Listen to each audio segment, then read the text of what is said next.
রঙিন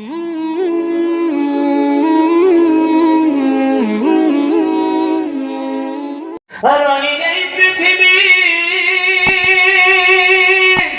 রঙিন এই পৃথিবী ছাড়িতে হইবে, সাদের এই দেহ মাটিতে খাইবে, সাঙ্গ হবে জিন্দেগানি। কার লাগিয়া এত মায়া, এত চোখের পানি রে মন, কার লাগিয়া এত মায়া, এত চোখের পানি। সন্ধ্যা হলে ডুবিবে বেলা,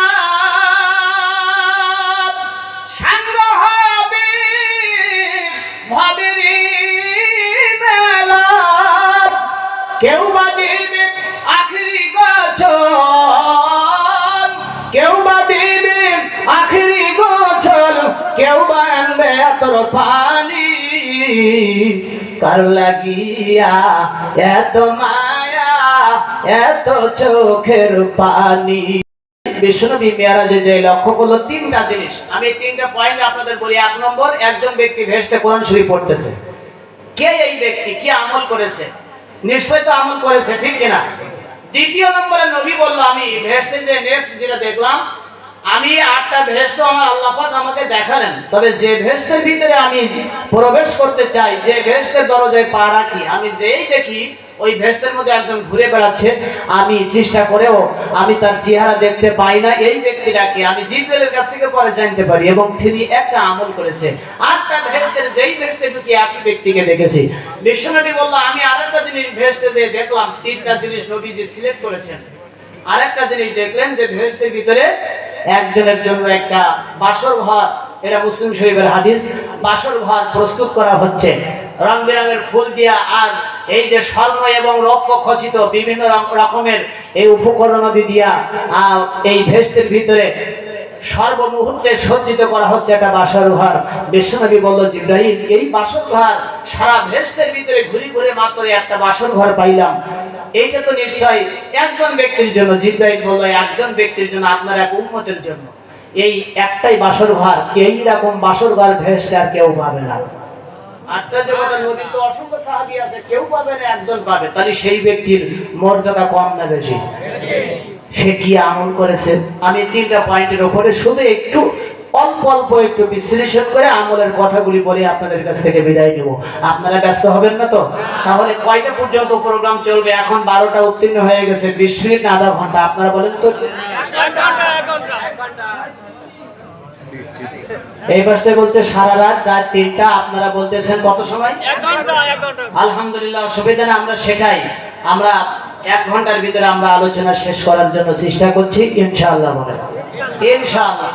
আজকে রাতটা আমরা কোরআনের জন্যই দিয়ে দিলাম, অসুবিধা হচ্ছে? আর পাবো এরকম রাত? সামনে আর সুযোগ হবে, গ্যারান্টি আছে?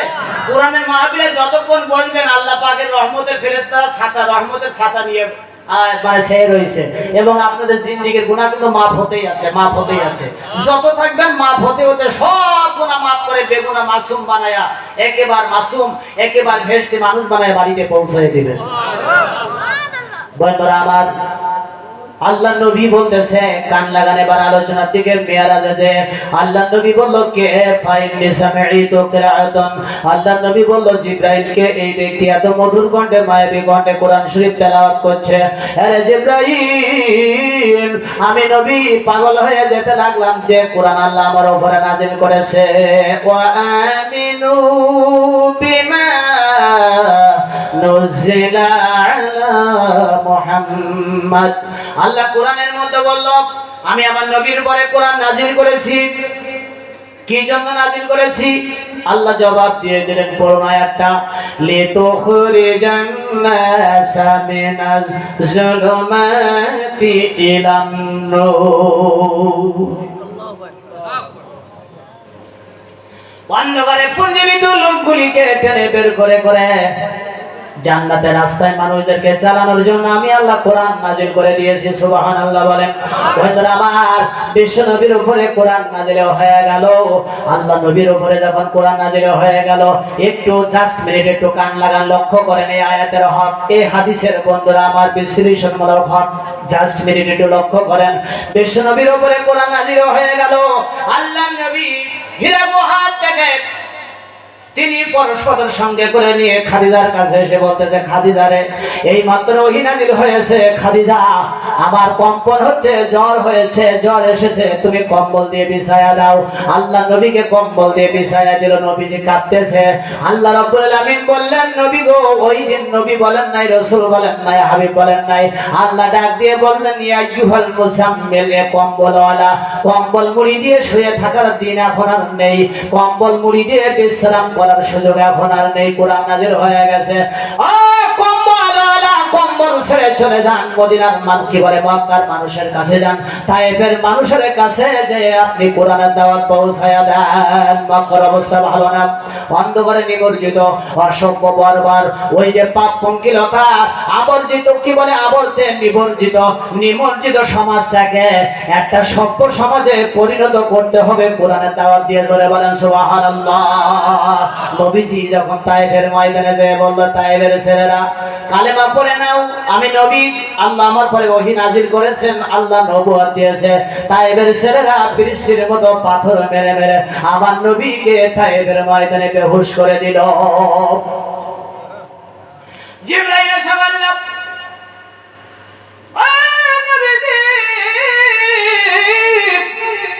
আপনি অর্ডার দেন, তায়েফের ছেলেরা, আমি জিবরাইল, আমি লক্ষ্য করছি তায়েফের ছেলেরা বৃষ্টির মতো করে করে পাথর মেরে মেরে রক্ত ঝরিয়েছে আপনার শরীর থেকে, এটা বরদাস্ত করবেন আল্লাহ? ও নবী, আমি জিবরাইল বরদাস্ত করব না। আসমানের ফেরেশতা এই দৃশ্য দেখতে পারে না রে।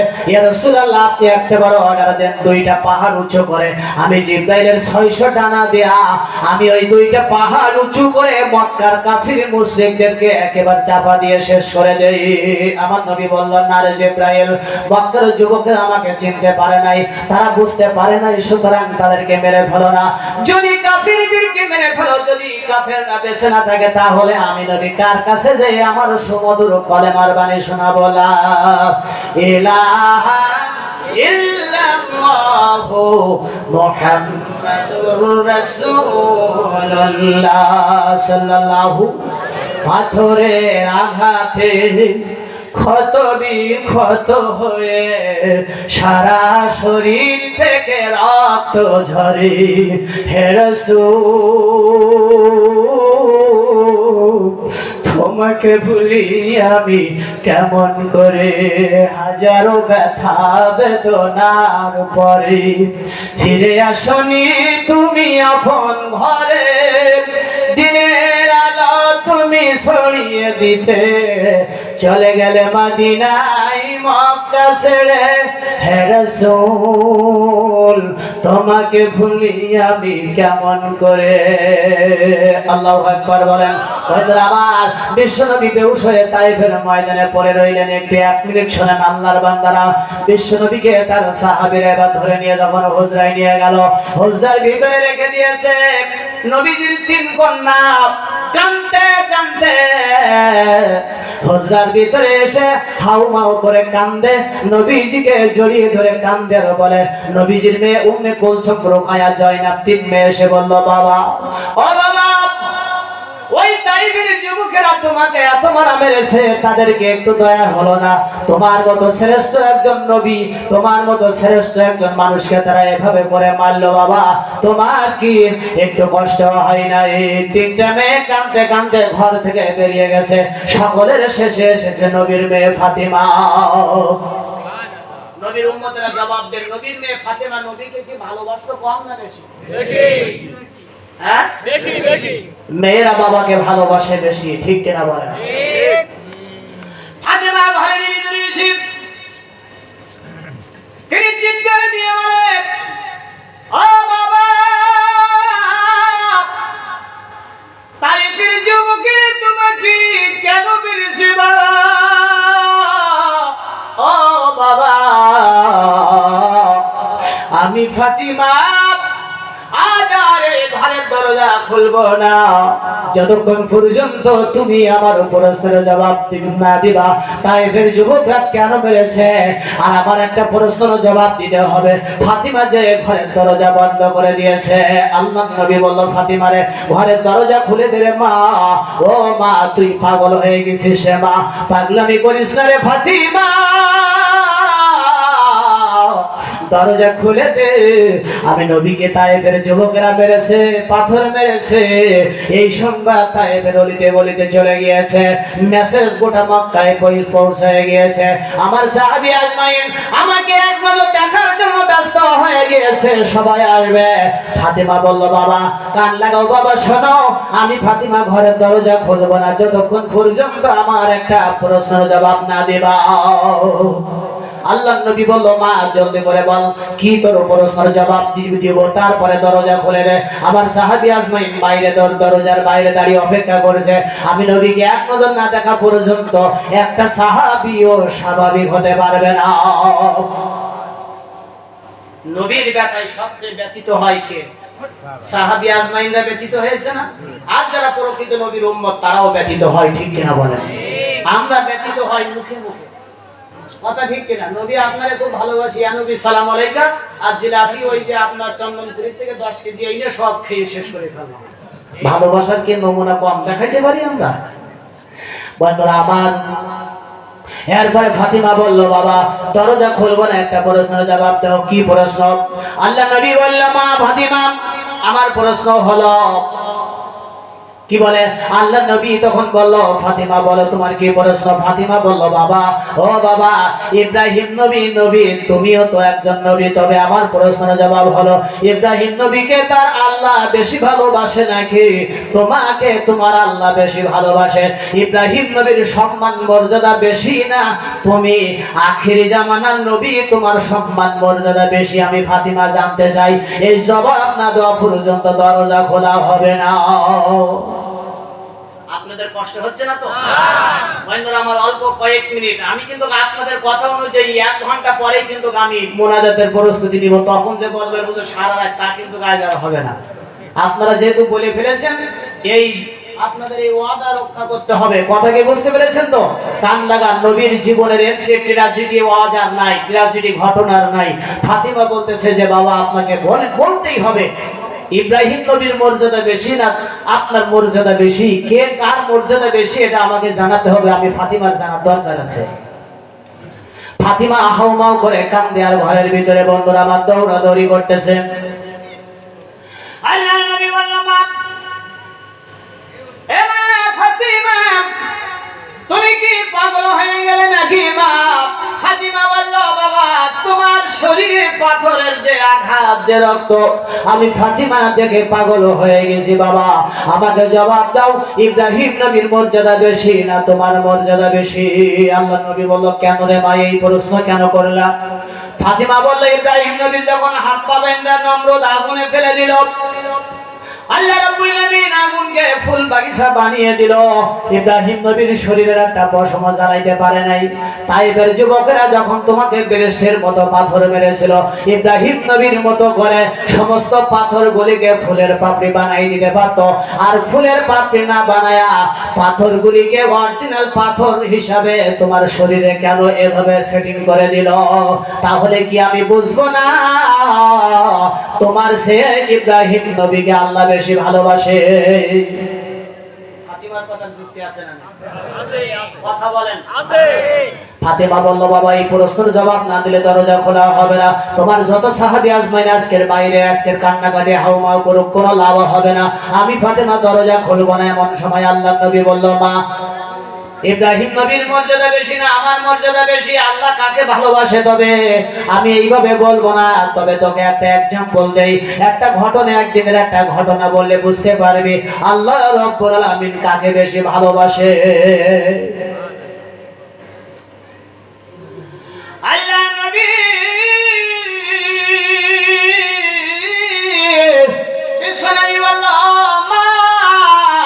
আমি নবী যখন মেরাজে গেলাম, মেরাজে যাওয়ার পরে আল্লাহ পাকে আমাকে অর্ডার করলো, নবী আপনি বাইতুল মামুরে আজকের ইমামতি করবেন। জোরে বলেন কয় রাকাত? ওলামা হযরত যারা আছেন হুজুর একটু কথা বললে সাধারণ মানুষ খুশি হবেন। কয় রাকাত নামাজ পড়াইছিলেন নবী? 2 রাকাত নামাজ পড়াইছিলেন বাইতুল মামুরে। আল্লাহ নবী বলল, মা তোমার বাবার সম্মান মর্যাদা কত, এর থেকে জেনে নেবা, এর বেশি আমি নবী ব্যাখ্যা দিব না।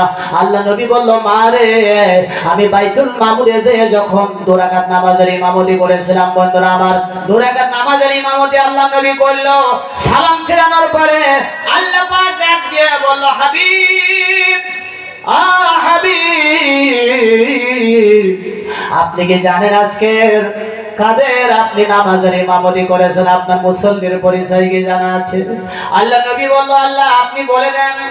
আল্লাহ বলল, হাবিব আজকের আপনার পিছনে যারা মুসল্লি হয়েছে একটাও সাধারণ কোন মুসল্লি না, কোন সাহাবী আজমাইন না। আজকের যারা আপনার পিছনের মুসল্লি, আদম আলাইহিস সালাম থেকে শুরু করে পৃথিবীর জমিনে আমি যত নবী রাসূল পাঠিয়েছি, যত পয়গম্বর আমি পাঠিয়েছি, সমস্ত পৃথিবীর পয়গম্বর আজকের আপনার মুসল্লি হয়ে আপনার পিছনে ইত্তেদা করেছে। নবীর উম্মতেরা একটু চিৎকার করে বলেন আল্লাহু আকবার। আমার নবীর সম্মান মর্যাদা কত বেশি, কম না বেশি, এর থেকে আমরাও জেনে নিতে পারবো। এজন্য আমাদের নবীকে বলা হতো ইমামুল মুরসালিন, খাতামান নাবিয়্যিন, রাহমাতাল লিল আলামিন। আল্লাহ হলো রব্বুল আলামিন আর আমাদের নবী হলো রাহমাতুল লিল আলামিন। ইসলাম হচ্ছে সর্বজনীন। এই তিনটা কথার ব্যাখ্যা করলে সমস্ত পৃথিবীর হিসাব মিলে যাবে। বন্ধুরা আমার, এরপরে দেখেন চমৎকার জবাব। বন্ধুরা আমার, আল্লাহ নবী বলল, মারে আমি যখন নামাজের ইমামতি করলাম না, আমি ইমামতি করার পরে এবার আমার আল্লাহকে বললাম, আল্লাহ আজকের যখন সুযোগ পেয়ে গেছি রে মালিক, সুযোগটা কাজে লাগাই দিতে চাই। আমার আল্লাহ বলল, হাবিব তুমি কি চাও, তোমার মনের বাসনা বলো। আল্লাহ নবী বলল, আল্লাহ আমি পয়গম্বরদের নিজের চোখে দেখি নাই, আদম আলাইহিস সালাম থেকে শুরু করে এই পৃথিবীর জমিনে আপনি যত পয়গম্বর পাঠিয়েছেন, আজকের আমি নবীর পিছনে সবাই ইমামতি কি বলে আমার ইমামতিতে নামাজ পড়েছে, সবাই ইত্তেদা করেছে। আল্লাহ একবার অনুমতি আমাকে দাও, আমি সমস্ত পয়গম্বরদের চেহারা নিজের চোখে একটু দেখতে চাই। সব নবীদের চেহারা আমাদের প্রিয় নবী ওই দিন দেখেছিলেন, যেদিন বাইতুল মামুরে নামাজ পড়াইছিলেন আমাদের নবী। পৃথিবীর সমস্ত পয়গম্বরদের চেহারা এইভাবে করে। আপনারা বসে আছেন এইখানে, তা আমি আপনাদের চেহারা দেখতে পাচ্ছি না? একজনের চেহারার সঙ্গে আরেকজনের চেহারার কোনো মিল নাই। এই পৃথিবীর যত কোটি মানুষ আছে, কোন মানুষের সঙ্গে একজনের সঙ্গে আরেকজনের চেহারা আল্লাহর মিল নাই। আল্লাহ কত নিপুণ দক্ষ, তিনি কত বড় দক্ষ একজন কারিগর, যেভাবে এই পৃথিবীর জমিনে তিনি সৃষ্টি করেছেন সুন্দর করে। জোরে বলেন ঠিক কিনা? আল্লাহ নবী এবার দেখতেছে, আল্লাহ বলল, হাবিব আমি তোমার কোন দরখাস্ত আমি তো ফিরাইয়া দেই নাই, তোমার কোন আবদার আমি অপূর্ণ রাখি নাই, আজ আমি আজকের কবুল করলাম। হাবিব আমার তুমি সব পয়গম্বরের চেহারাটা নিজের ইচ্ছা মতো তুমি দেখে নাও। আল্লাহ নবী এবার মুখ ঘোরায়া মুসল্লিদের দিকে বসেছে। এবার এভাবে করে মুখ ঘোরায়া ঘোরায়া নবী দেখতেছেন পয়গম্বরদের জান্নাতি চেহারা, নূরের ঝলকানি। বন্ধুরা আমার, ঝলক মারতেছে পয়গম্বরদের জান্নাতি চেহারা। আল্লাহ নবী দেখে আল্লাহর শুকরিয়া করলো, তবে আল্লাহ নবীর একটু মন খারাপ হয়ে গেল। এক কর্নারে এক পাশে একজন পয়গম্বরের মুখের চেহারায় কোনো জান্নাতের নূর নেই, একজন পয়গম্বরের চেহারা মলিন করে মুখটা অন্ধকার করে বসে আছে। আল্লাহ নবী যখন দেখলেন এই পয়গম্বরের একজন পয়গম্বর হাজার হাজার পয়গম্বরের মধ্যে একজন পয়গম্বরের চেহারায় নূর নেই, মুখটা মলিন করে অন্ধকার করে বসে আছে কেন? আল্লাহ পাক ডাক দিয়ে এবার আল্লাহ পাকের কাছে নবী বলতেছেন, ওগো মালিক আমি জানতে চাই হাজার হাজার পয়গম্বরের জান্নাতি চেহারা, তাদের চেহারা থেকে নূরের ঝলকানি আসতেছে, আমি নবী দেখে বড় খুশি হয়েছি, কিন্তু একজন পয়গম্বরের চেহারা মলিন হয়ে বসে আছে, অন্ধকার করে বসে আছে। কারণ কি? এই পয়গম্বরের চেহারা কেন এরকম অন্ধকার মলিন? আমার আল্লাহ বলল, হাবিব তুমি পয়গম্বরকে ডাকো, কোন জামানার পয়গম্বর, কোন কওমের পয়গম্বর, পরিচয় হওয়ার পরে জিজ্ঞাসা করো, তাহলেই উত্তর পেয়ে যাবে। ও আমার হাবিব ওই পয়গম্বরকে জিজ্ঞাসা করো যে তার চেহারা কেন মলিন হয়ে আছে, কোন পয়গম্বরের নবী তিনি। আল্লাহ নবী এবার সালাম দিয়ে ডাকলেন, এদিকে আসেন। কাছাকাছি বসে নবী কথা বলতেছে, হাজার হাজার পয়গম্বরের চেহারায় নূরের কেউ ঝলকানি, আপনার কেন চেহারায় নূর দেখি না, আপনার চেহারা বলেন কেন? আমি জানতে চাই কোন কওমের নবী কথোপকথন হচ্ছে। বন্ধুরা আমার, ইতিমধ্যে ফাতেমা বলল, বাবা বুঝতে পেরেছি তোমার মর্যাদা কত বেশি, ইব্রাহিম নবী সহ পৃথিবীর সব নবীদের ইমাম তুমি। আরেকটা খুশির খবর, আমাদের নবীর সুপারিশ ছাড়া কিয়ামতের দিন কোন নবী রাসূল পয়গম্বর কোন পয়গম্বরের উম্মত কেউ জান্নাতে যেতে পারবে না, আমাদের নবীর আগে। সুবহানাল্লাহ। ফাতিমা এবার আল্লাহ জবাব পেয়ে গেছি। ফাতিমা ডাক দিয়ে বললে, বাবা তাহলে জবাব পেয়ে গেলাম, আর কোনো কথা নেই, তুমি একটু বিশ্রাম করো। এবার নবীর মেয়ে ফাতেমা এবার জয়তুনের তেলের দিকে লক্ষ্য করেন, জয়তুনের তেল আঙ্গুলের মাথায় করে নিয়ে হালকা গরম করে নবীজির ক্ষত জায়গায় যখন মালিশ করে দিতেছে, আল্লাহ নবীর একটু আরামের ঘুম এসে গেছে। নবী হঠাৎ করে একটু আরামের ঘুম যখন এসে গেছে, ঘুমের ভিতরে নবী দেখতেছে মা আমিনা নবীর সামনে হাজির। নবীর বাবা নেই, প্রতিমধ্যে মা হারিয়েছেন। বন্ধুরা আমার, নবী এই নবী যে একটু মহব্বতে জিকির করেন, লা ইলাহা ইল্লাল্লাহ, লা ইলাহা ইল্লাল্লাহ, লা ইলাহা ইল্লাল্লাহ, লা ইলাহা ইল্লাল্লাহ মুহাম্মাদুর রাসূলুল্লাহ সাল্লাল্লাহু। এই দুনিয়া এখন তো আর সেই দুনিয়া নয়, মানুষ নামের মানুষ আছে, দুনিয়া বোঝায়, সেই মানুষের ভিড়ে আমার আসল মানুষ নয়। ঠিক না? ও মাটির দেহ খাইল গুনে, দেখল না তাকে, সারা জীবন নয়নে রইলা জলের ঢেউ। আমার দুঃখের কথা কইতে গেলে এই দুনিয়ার সবাই বলে সোনার সবাই নাই,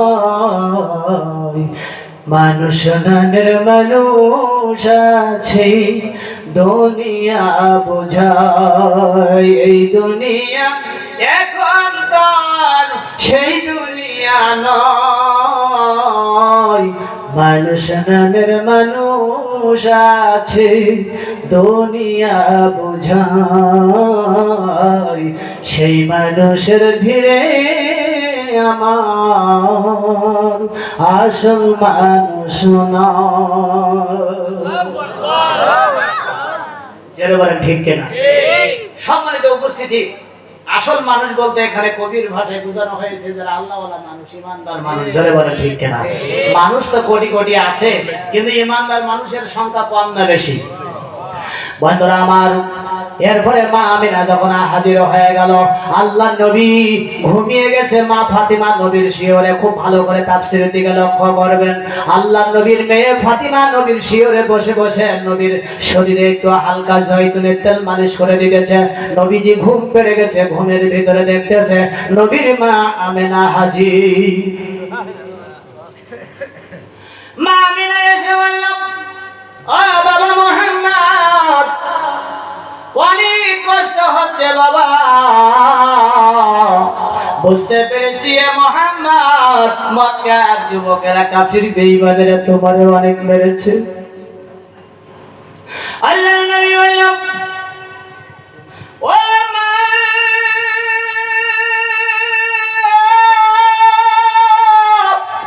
ও মা,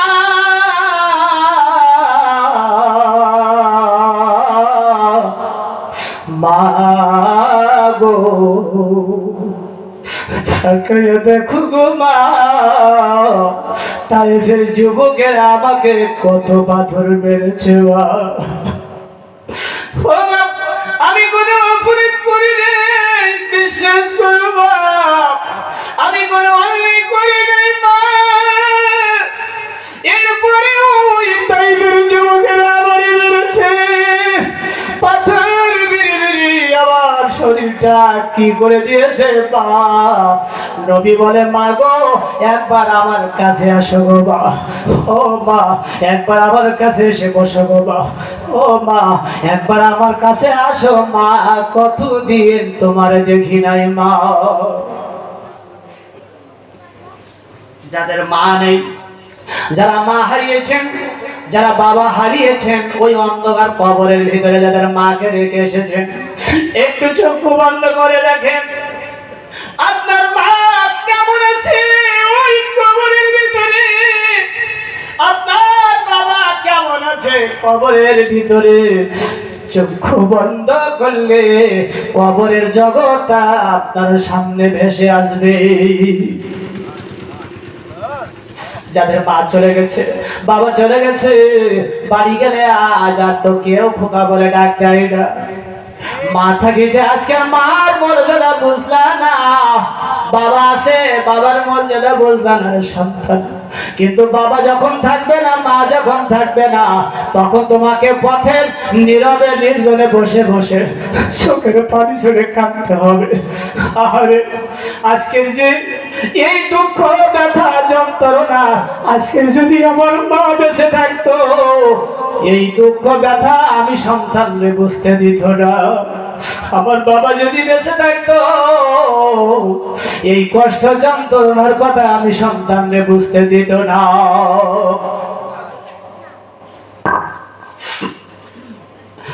আল্লাহর নবী ঘুমের ভিতরে মা আমেনার হাতটা ধরে রেখেছেন, আর চেপে ধরে বলল, মা আমি কিছু তুমি যেও না মা।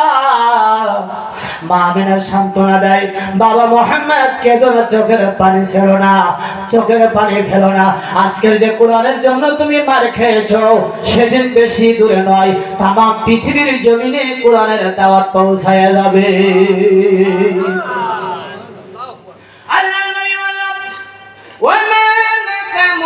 منهم إلا أن يؤمنوا بالله العزيز الحميد।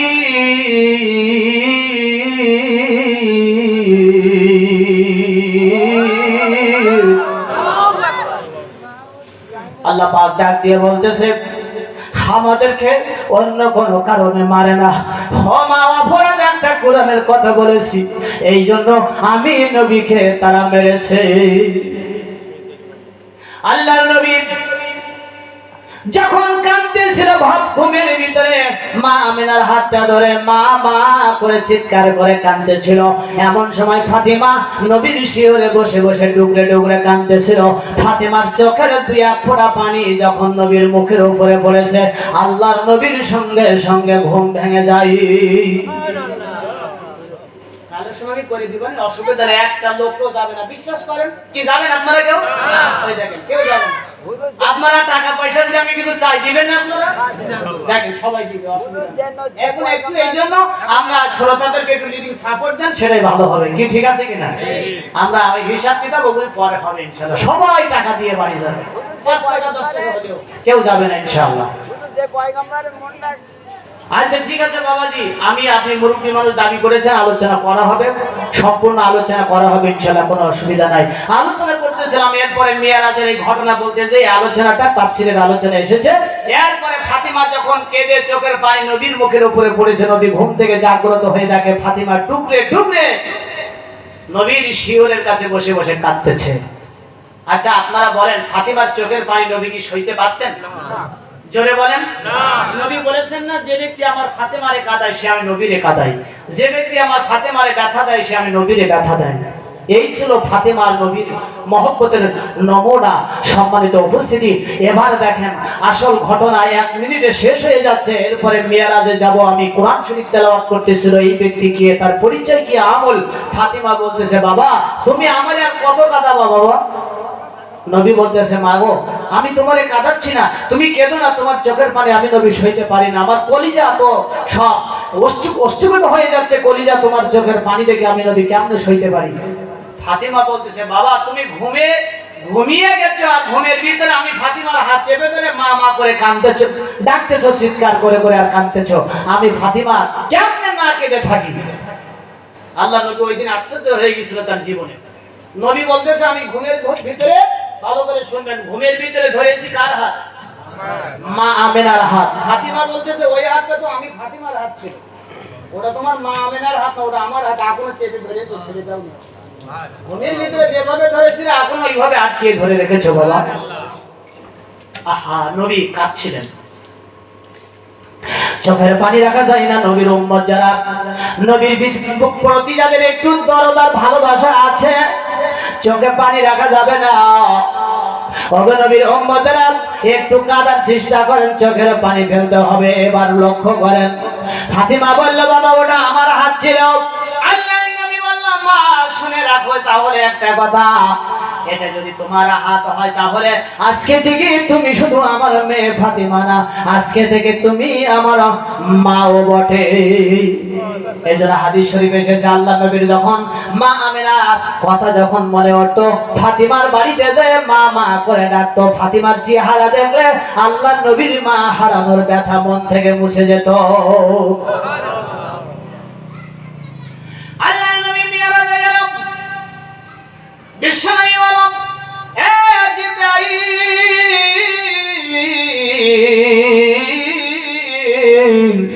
তুমি বলে দাও রে জিবরাইল, কে কোন উম্মত আমার, তার পরিচয় কি? বেহেশতের মধ্যে বসে বসে কোরআন পড়তেছে। জিবরাইল বলল, ইয়া রাসূলুল্লাহ সাল্লাল্লাহু আলাইহি সাল্লাম, বেহেশতের ভিতরে যেই ব্যক্তি কোরআন পড়তেছে ইনি আর কেউ না, আপনার একজন কাছের সাহাবী, এর নাম হলো হারেসা ইবনে নুমান। আল্লাহ নবী বলল, জিবরাইল, হারেসা ইবনে নুমান বেহেশতের ভিতরে কোরআন শরীফ তেলাওয়াত করে, তিনি কি আমল করেছে, কি আমলের কারণে তার এই মর্যাদা, এমন কি আমল করেছে? বন্ধুরা আমার, বিশ্বনবী বলল, আমি এখন জান্নাত থেকে যে আমি কি বলে মক্কা মুআজ্জামায় যাই, আমি হারেসা ইবনে নুমানকে অবশ্যই জিজ্ঞাসা করব, আমার হারেসা ইবনে নুমান কি আমল করেছে। জিবরাইল বলল, একটা আমল করেছে দুনিয়াতে, একটা আমলের কারণে আল্লাহ পাক তাকে এই মর্যাদা দিয়েছে। কোরআন শরীফ যদি আপনি তেলাওয়াত করেন, দেখেন কত মর্যাদা। বেহেশতের মধ্যে যে ও কোরআন শরীফ পড়তে পারবেন, কবরের ভিতরে যে কোরআন শরীফ পড়ার ব্যবস্থা আল্লাহ করে দিবেন। সুবহানাল্লাহ। কোরআনের যারা হাফেজ আর আমল করবে, বিশ্বাস করেন এই কোরআন তাদের সঙ্গী হয়ে, বন্ধু হয়ে কবরে কিয়ামত পর্যন্ত সময় দিবে। এখানে উলামা হযরত আছে, তাফসীরের ভিতরে সূরা মুলকে তাফসীর আছে না? বন্ধুরা আমার, কোরআন শরীফে যাদের ঘুম আসে না, অনেকে ঘুমের ট্যাবলেট খাওয়া লাগে, লাগে না? ঘুমের ট্যাবলেট খাওয়া লাগে, হাইপার টেনশন। বিশ্বাস করেন এই কোরআনের একটা সূরা আজকে থেকে যদি আমল করতে পারেন, আজকে তো আর ইশারাও সময় নাই, কালকের থেকে ইশারা নামাজ পড়ে, ইশারা নামাজ পড়ার পরে ওই পাক উযুতে যদি একটা সূরা পড়তে পারেন, বিশ্বাস করেন ঘুমের ট্যাবলেট আর খাওয়া লাগবে না। কখন ঘুম এসে যাবে নিজেই জানতে পারবেন না, আর হাইপার টেনশনও থাকবে না। তাহলে হাজার হাজার টাকার আজকের ঔষধ কেনার থেকে আপনাদেরকে বাঁচিয়ে দিলাম। সুবহানাল্লাহ, আসতে বলেন। এই সূরাটার নাম জানার দরকার আছে না নেই? ঈশার নাম পড়ার নিয়মটা, ঈশার নামাজ পড়ে এসে উযু করে, আপনি উযু করে যখন ঘুমাতে যাবেন, উযু করে এই সূরাটা আউযু বিল্লাহ বিসমিল্লাহ সহ পড়বেন, পড়তে পড়তে ঘুম এসে যাবে। বিশ্বাস করেন আপনার জীবনে আর ঘুমের ট্যাবলেট খাওয়া লাগবে না। বিশ্বাস করেন হাইপার টেনশন কোনোদিন রাতে আর থাকবে না। বিশ্বাস করেন দুশ্চিন্তার কারণে আপনার ঘুম লস হবে, এমনটি আর কখনো হবে না। আল্লাহ কোরআনের একটা সূরা যদি পড়তে পারেন, হাজার হাজার টাকার মাসে ওষুধ লাগে এই হাইপার টেনশন দমন করতে আর ঘুমের ট্যাবলেট খাতে, আজকে সব টাকাগুলো আমি আপনাদেরকে বাঁচিয়ে দিলাম। খুশি না বেজার? আলহামদুলিল্লাহ। বন্ধুরা আমার, আরেকটা সূরা আপনাদের নাম বলবো, যে সূরাটি পড়লে তাহাজ্জুদের নামাজের সময় আল্লাহর কাছে যা চাইবেন, আল্লাহ অর্থ সম্পদ, ধন সম্পদ, ব্যবসা বাণিজ্য, চাকরি বাকরি, গাড়ি বাড়ি যা দরকার আল্লাহ দিয়ে দিবেন। তবে আল্লাহ দেওয়াটা যখন তখন আল্লাহ দেয় না, মানে যখন যেটা আপনার দিলে আপনার কল্যাণ হবে, সেটা আপনি সঠিক ব্যবহার করতে পারবেন, আল্লাহ তখনই দেবে। মানে এরকম না যে পড়লে আসমান থেকে বস্তা করে ঢবাস করে আপনার উঠোনের সামনে ফেলে দেবে। আল্লাহ দেওয়ার একটা সিস্টেম আছে, সেই সিস্টেমে আল্লাহ পাক আপনারে বরকত দিয়ে দিবেন। সুবহানাল্লাহ বলেন। তাহলে ভেস্টের ভিতরে কোরআন পড়তেছিল, তার নাম কি? মুখস্থ করতে হবে, বাড়িতে যে ওয়াজ করা লাগবে তো। হারেসা ইবনে নোমান, নামটা কি বলেন? আরো জোরে বলেন, তার নামটা কি? বন্ধুরা আমার, হারেসা ইবনে নোমান তিনি যখন ওই জান্নাতের মধ্যে যখন তিনি কোরআন শরীফ তেলাওয়াত করতেছিলেন, আল্লাহর নবী তিনি এইবার ওইখান থেকে যখন তিনি মক্কা মুআজ্জামায় আসলো, মক্কা মুআজ্জামায় আসার পরে আল্লাহ নবী হারেসা ইবনে নোমানকে ডেকে বলতেছে, হারেসা ইবনে নোমান, তুমি কি আমল করেছো? এ হারেসা, আমার নিকটে আসলে হারেসা, তোমার কণ্ঠটা আমি নবী বড় পরিচিত লাগতেছে রে হারেসা। এই তোমার মধুর মায়াবী কণ্ঠের কোরআন তেলাওয়াত আমি নবীজি মিরাজে যে শুনেছি ভেস্টের ভিতরে। হারেসা চোখের পানি ছেড়ে কাঁদে, নবী গো, আপনি কি বলেন গো নবী? আমি হারেসা এমন কোন আমল করতে পারি নাই। আমার নবীর কাছে বায়াত নেওয়ার পরে আমি নামাজ পড়ি, আযান শুনে নবীর পেছনে জামাতে নামাজ পড়ি, আমি তেলাওয়াত করি, জিকির করি, তাসবিহ পড়ি, যাকাত দেই, আমি রোজা রাখি, এই ছাড়া তেমন কোনো পার্সোনালিটি কোনো আমল নেই।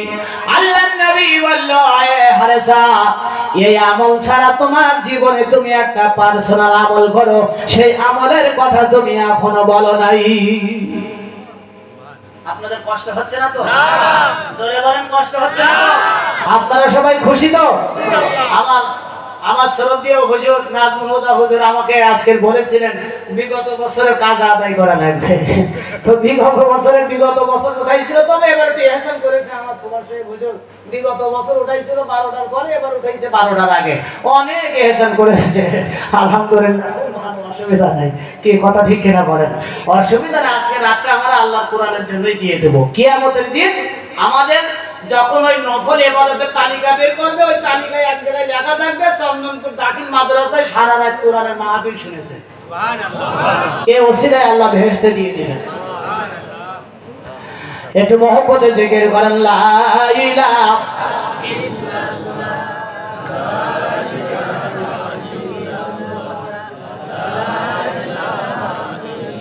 জোরে জোরে মহব্বতে, লা ইলাহা ইল্লাল্লাহ, সুবহানাল্লাহ,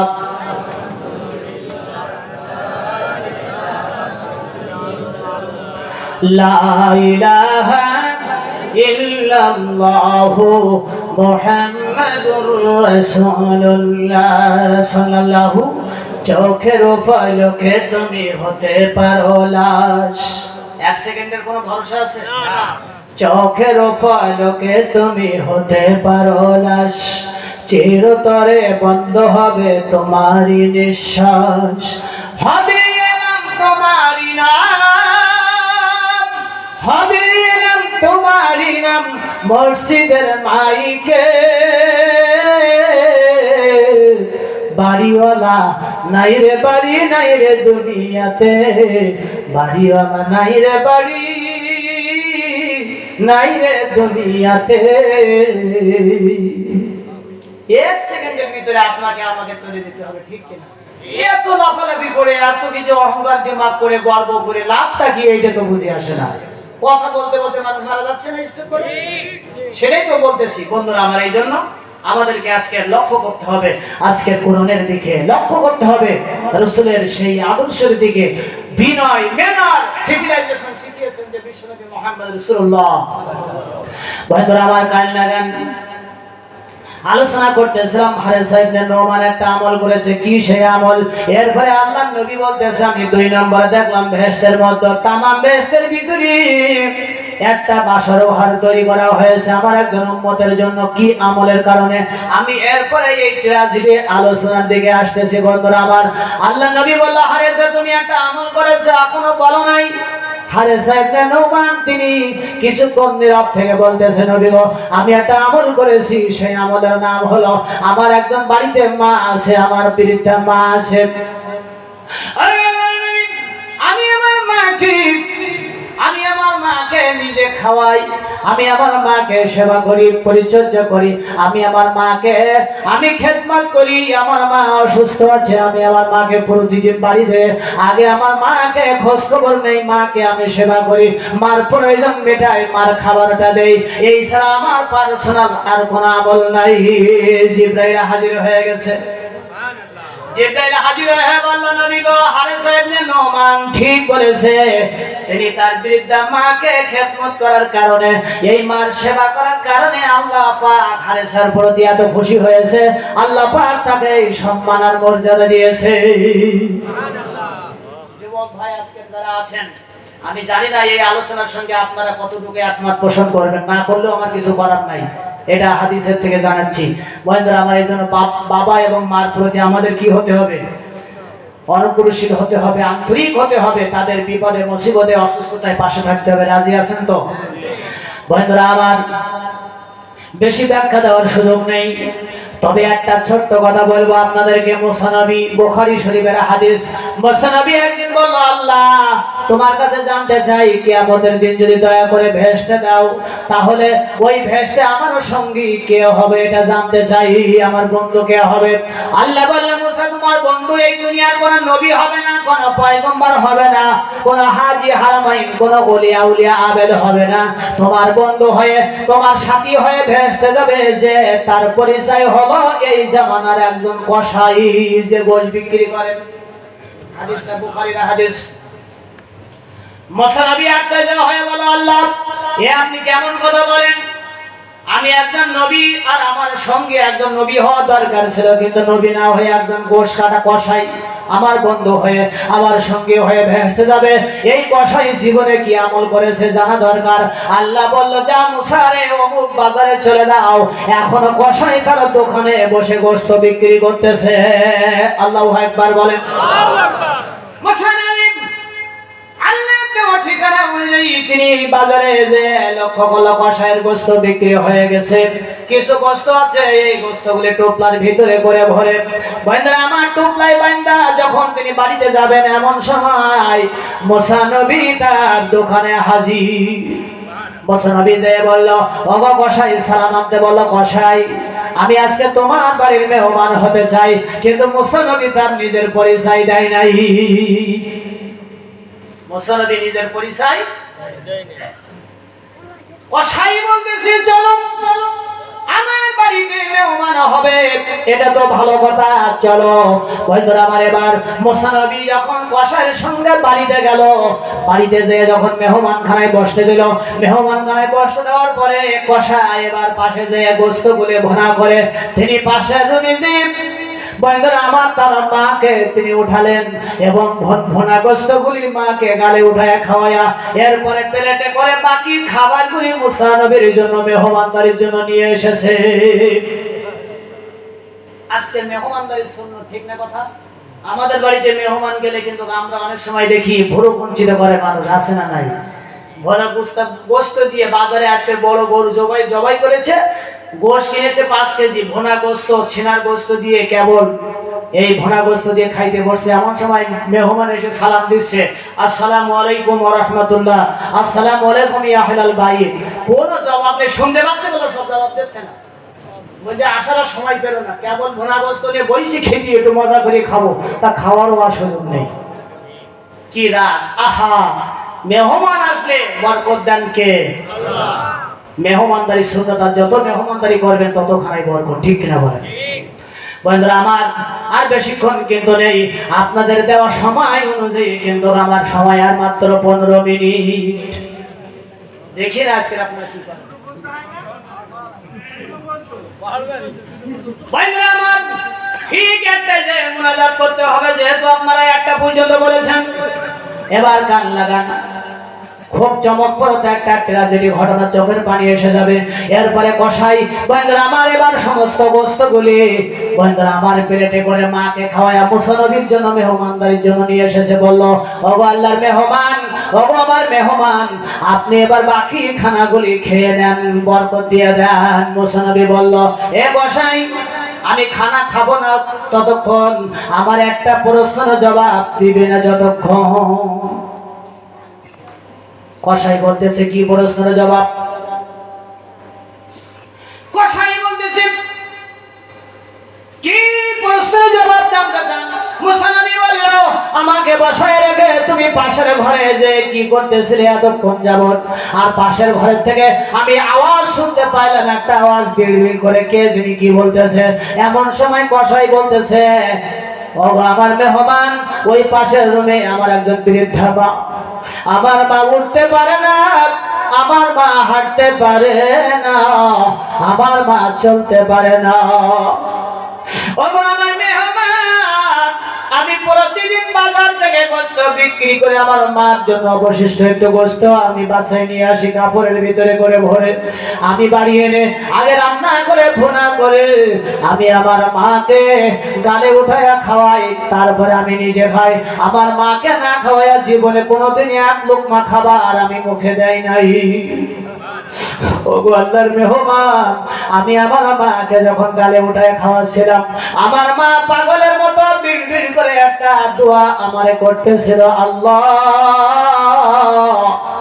কিয়ামতের ময়দান যেদিন কায়েম হয়ে যাবে, মাহবুদুরে জামানার পয়গম্বর মুসা নবীর সঙ্গে আমার কসাই ছেলেটারে আল্লাহ তুমি বন্ধু বানায়া ভেস্তে পাঠায়া দিও। ও আমার প্রিয় মেহমান, আমি জানি আমার মা পাগলের মতো দোয়া করে, এই দোয়া কোনদিন আমার আল্লাহর দরবারে কবুল হবে না। কারণ মুসা নবী এই জামানার এত বড় একটা সম্মানিত নবী, আর আমি একজন কসাই, আমি কোনোদিন নবীর সঙ্গী হয়ে বন্ধু হয়ে জান্নাতে যেতে পারবো না। আমার মার কথায় কান মন দিবেন না। আমার মা পাগলের মতো আমি যখন তার গালে উঠায় গোশত খাওয়াই, প্রতিদিন আমার মা আমার জন্য এই দোয়াটা করে। আমি জানি আমার মা দোয়া কবুল হবে না। মুসা নবী চোখে পানি রাখতে পারল না। মুসা নবী চোখের পানি ছেড়ে কেঁদে কেঁদে বলে, হে কসাই, তুমি জানো না তোমার মার দোয়ার পাওয়ার কত? আমি জামানার পয়গম্বর মুসা, তোমার মার দোয়া অনেক আগে আল্লাহর দরবারে কবুল হয়ে গেছে। তোমার আমার দোয়া অনেক আগে আল্লাহ কবুল করেছে। তুমি আমার সঙ্গী, আমার বন্ধু হয়ে আমি মুসা নবীর সঙ্গে ভেস্তে যাবে আল্লাহ জানিয়েছেন। এই জন্য তোমার দেখার বড় ইচ্ছা ছিল, তাই আমি মুসা নবী আজকে তোমার বাড়ির মেহমান হয়েছি তোমার দেখার জন্য। আমার যুবক ভাইরা, আমি জানি প্রত্যেকটা যুবকের চোখে পানি, আপনারা সকলেই কাঁদতেছেন আমি জানি, কিন্তু আজকের যারা মাহফিলে কাঁদতেছেন, এই মর্যাদারা আপনারা রক্ষা করবেন, এই মর্যাদারা আপনারা